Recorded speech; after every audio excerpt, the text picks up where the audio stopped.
வெற்றிவேல் முருகனுக்கு நமது வேட்பாளர் கூட்டணியின் வேட்பாளராக இரட்டை இலட்சத்தில் வாக்கு கேட்டு இன்றைக்கு பசுமலை கிருஷ்ணாவும்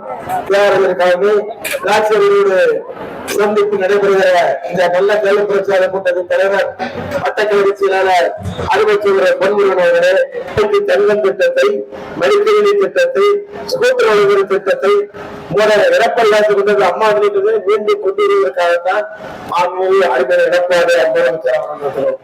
அதோடு மட்டுமல்ல, இன்றைக்கு இருக்கிற இந்த அரசு பெண்களுக்கு பாதுகாப்பு கொடுக்க தவறிவிட்டது. நிர்வாக செயல்கள் இருக்கிறது, சட்ட ஒழுங்கு கெட்டி போய் கிடக்கிறது. இதெல்லாம் அப்புறப்படுத்த இன்றைக்கு இருக்கிற அரசு அப்புறப்படுத்தின உணர்வோடு தமிழகம் முழுவதும் மக்கள் பசுமொழியிலே மிகச்சிறந்த வரவேற்பு கொடுத்த போதும் உறுதியாக உதவி கொடுத்தது.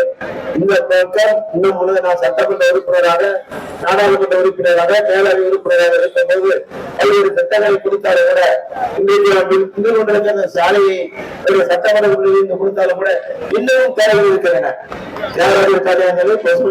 வளர்ந்து வர சமுதாயத்திற்கு மிகப்பெரிய தேவைகள் இருக்கின்றன.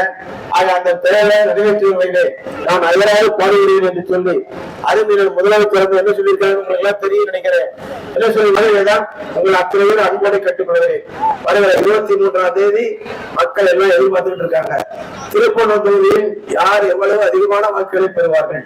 இருக்கிற வேட்பாளர் ராஜன் செல்லப்பா 30,000 வாக்குல இருக்கிறாரு. இந்த முறை மதுரை மாவட்டம் மட்டும் இல்ல, தமிழ்நாடு மட்டும் இல்ல, இந்திய துணைக்கண்டமே எதிர்பார்த்துக் கொண்டிருக்கிறது திருப்பூர் தொகுதியை. சொல்ல போனா உலக வரைபடத்துல திருப்பூர் தொகுதி எங்கே இருக்கிறது என்று கூர்ந்து பார்த்துக் கொண்டிருக்கிறார்கள்.